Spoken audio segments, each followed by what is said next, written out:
¿Qué dicen? ¿Cómo durmieron? Las 10:06.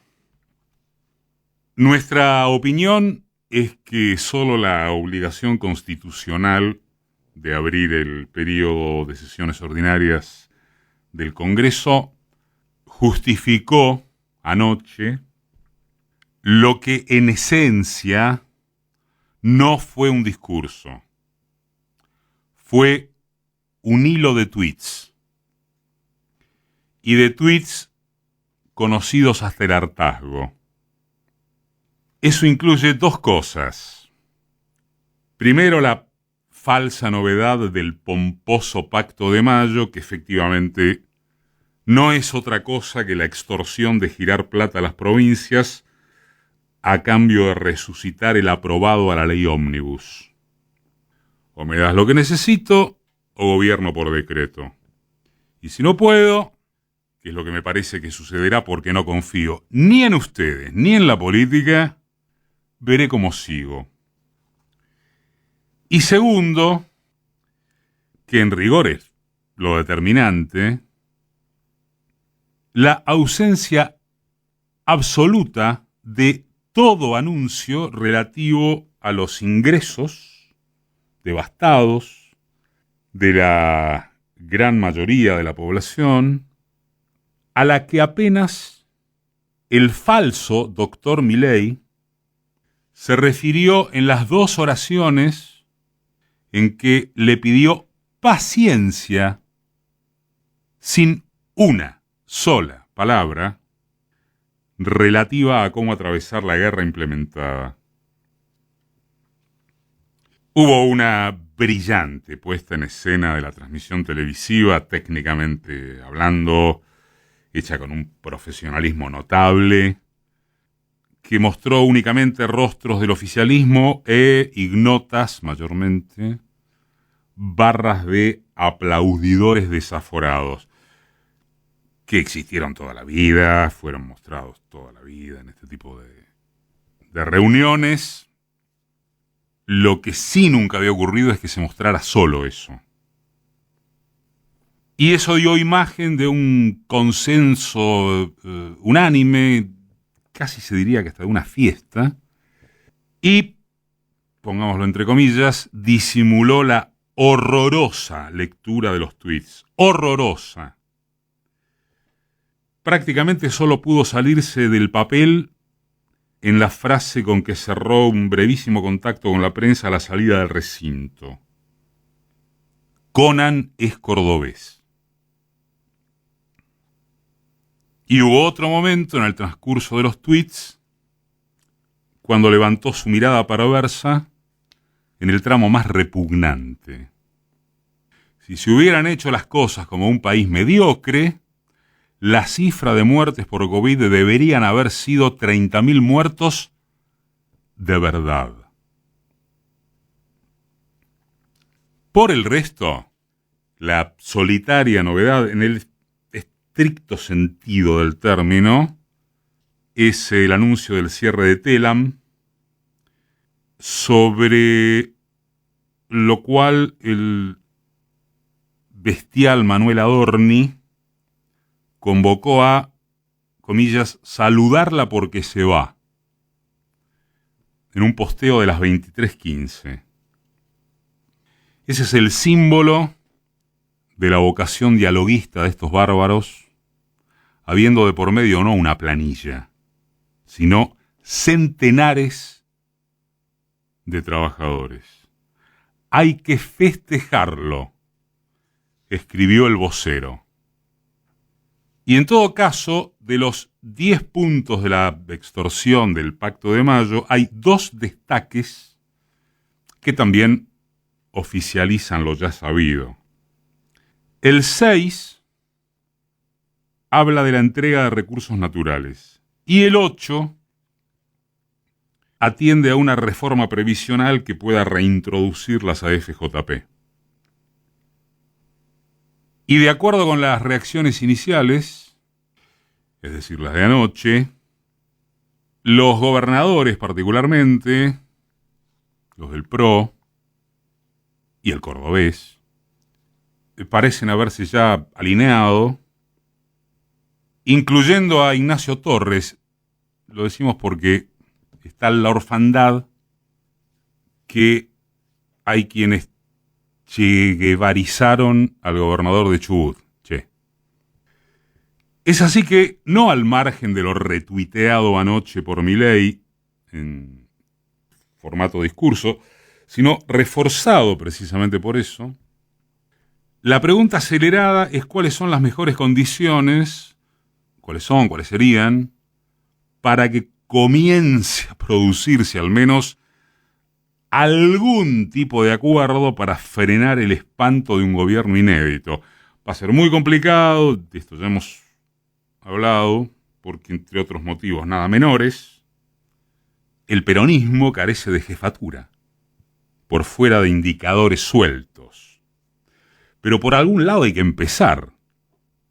Está en juego la demolición nacional, que antes de parecer un concepto demasiado ampuloso, es exactamente lo que ocurre a través de cualquiera de las vías analizables en el cotidiano de las grandes mayorías.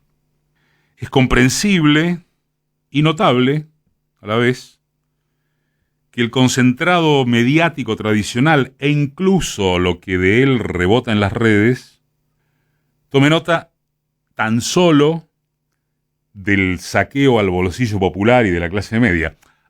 Hablamos de la prensa opositora en general, con sus excepciones, porque en la oficialista literalmente no existen ni tarifazos de servicios públicos, ni salarios desplomados, ni el costo de los medicamentos, ni la SUBE, ni casi nada de nada que no sean operetas competitivas para seguir inundando la zona con mierda. La recesión es galopante y se manifiesta ya en decenas de miles de suspensiones, recortes de sueldos, plantas fabriles paradas y hasta advertencias empresariales.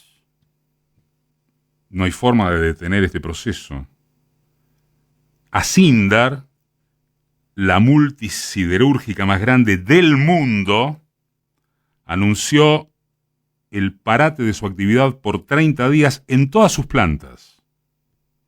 Y es una punta de iceberg.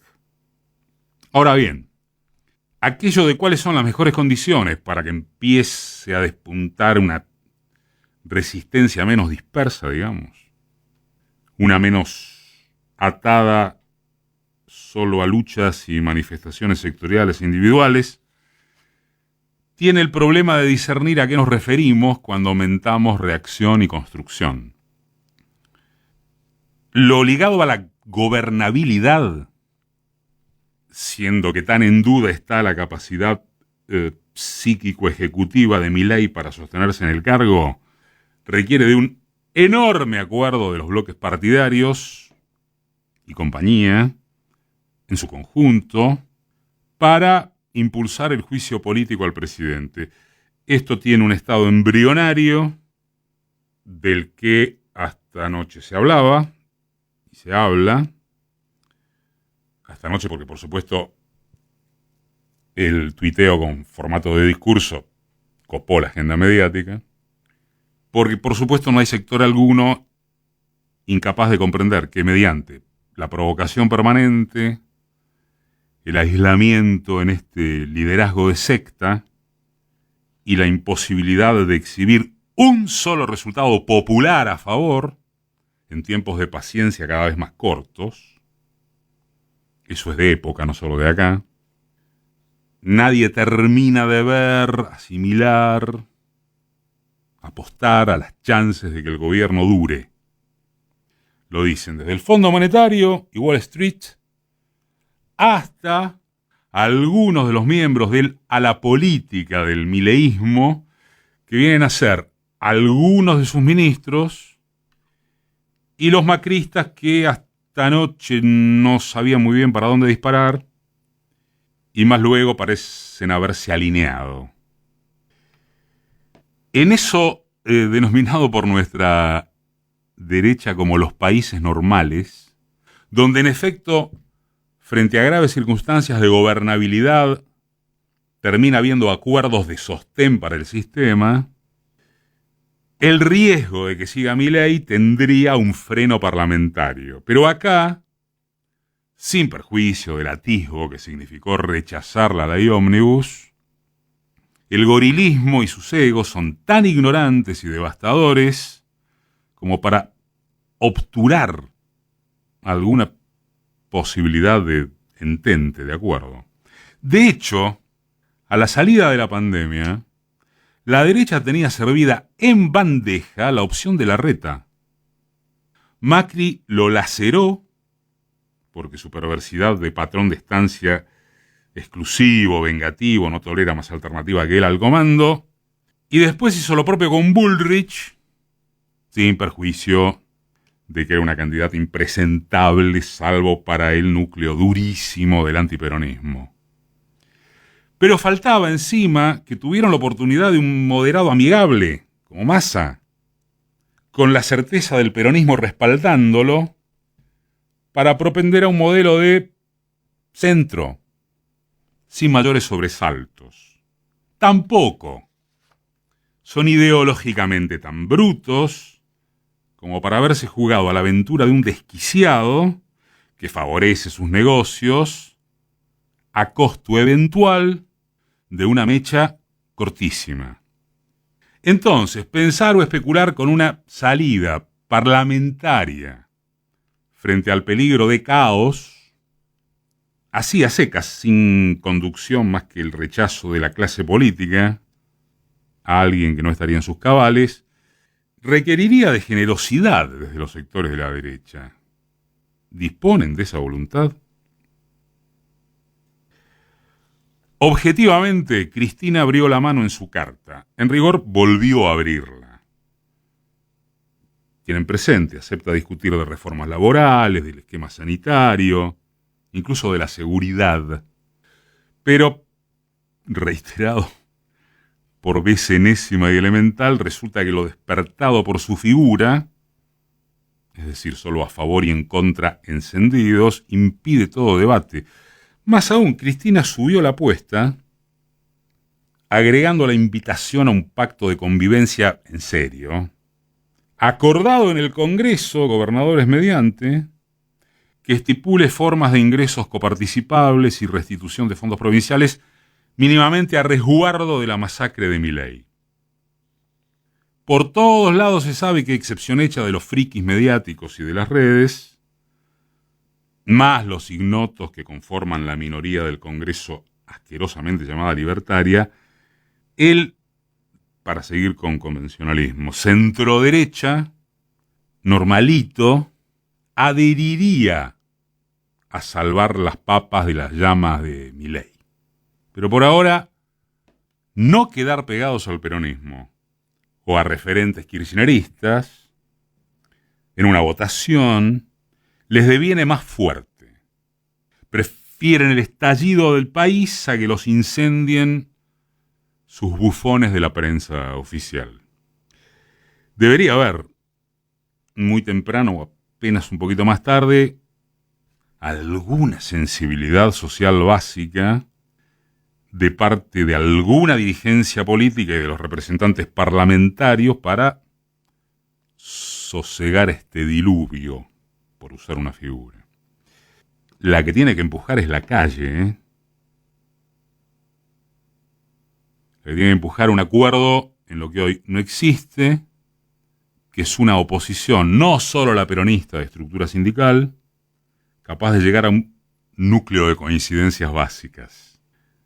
La que no quiere es la derecha corporativa, el PRO, los radicales pusilánimes, su ruta. Hay una secta encarnada en oraciones sueltas, encarnada en un tipo que de panelista televisivo llegó a presidente, que está poniéndose al país de sombrero. Si ni siquiera contra eso hay una derecha apta para articular unas concesiones de gobernabilidad y distribución, que se hagan cargo de sus consecuencias.